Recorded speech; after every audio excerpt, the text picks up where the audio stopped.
My name is Amarjeet Bhamra, and I'm based in Windsor in the United Kingdom, and I'm an Ayurvedic practitioner.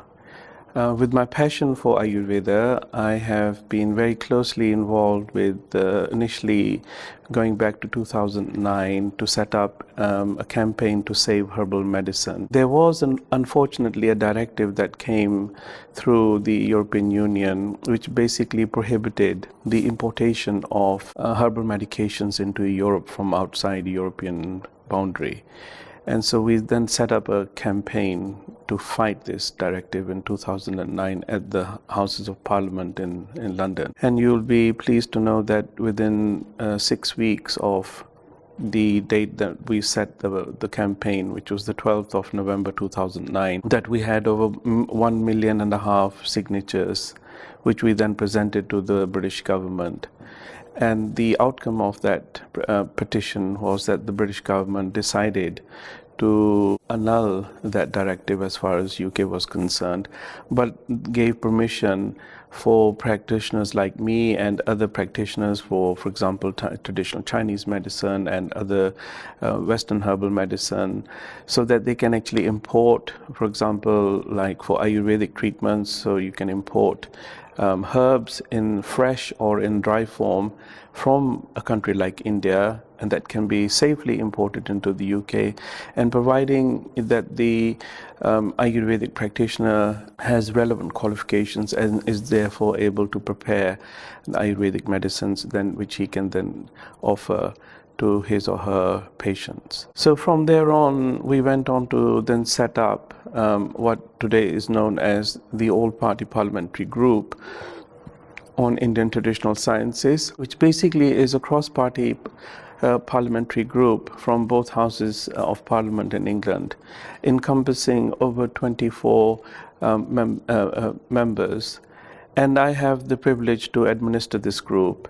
So what we do is every other month we have an awareness meeting in the Houses of Parliament to bring in parliamentarians, to bring in policymakers, to bring in other stakeholders and other community leaders and representatives of the complementary and alternative medicine industry, so that we have a debate and we have a presentation to create awareness for the prevention-orientated programs that complementary and alternative medicine, and especially Indian traditional sciences, has to offer. And Dave, for yesterday, one of the outcomes of the very hard work that we've been doing with the APPG on Indian traditional sciences since its inception in 2004 is that Prime Minister Modi, the current Prime Minister of India, and His Royal Highness the Prince of Wales inaugurated the first Centre of Excellence for yoga and Indian traditional medicine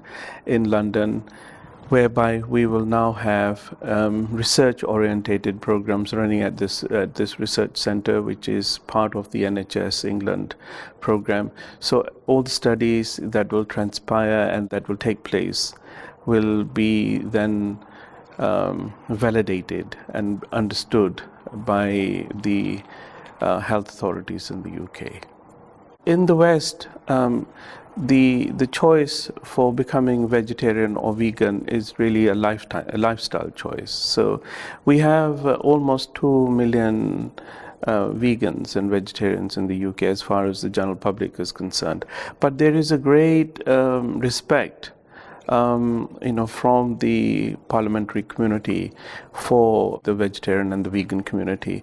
And though that they may not be practicing vegetarians, not all of them indeed, but some of them are very keen, to understand our concept and help us establish further awareness within the parliamentary community.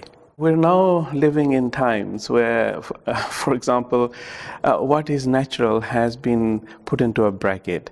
So veganism and vegetarianism is a natural phenomenon for humans to follow on the planet.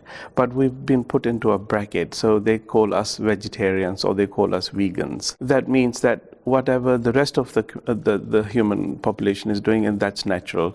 So they feel that obviously, to take an animal's life and to eat it is quite natural. So it's a paradox, at this moment in time that we live in, and obviously the system, is completely geared up with a different moral ethics and values than to what we in vegetarianism and veganism and in our traditional sciences encapsulate. So it is going against the grain. I mean, going back, for example, in the 60s, when my parents and our family moved to the United Kingdom, it was almost unthinkable, to promote vegetarianism, and we were labeled as cranks. But now, when you look at where we've arrived in the last 40, 50 years, it's colossal, the amount of work that has been done, by the vegan and the vegetarian fraternity is immense. But we are still not out of the woods yet. There's a huge amount of work that needs to be done. I just hope that, all of us stay committed to our cause and keep on working hard as we have been. Now there is so much evidence, in what's happening in abattoirs, which are slaughterhouses, where these poor animals are killed for human consumption. And there's a lot of material on YouTube, and we can all see for ourselves the state of this process, that humankind is putting, into action, and I think, we would need to consider that if we feel that, we are at the top of this knowledge of life, and that there is no other animal, that matches our intelligence, and we feel that we are at the highest end of this intelligence. Surely our service, to the environment and to this planet and to every living creature should be that of a protector and not a predator. There's obviously a growing amount of evidence now where the state of the animal, that, when it is being killed, those cells then are put into this so-called food chain, which I really don't like to use the word food chain, because that's not really food.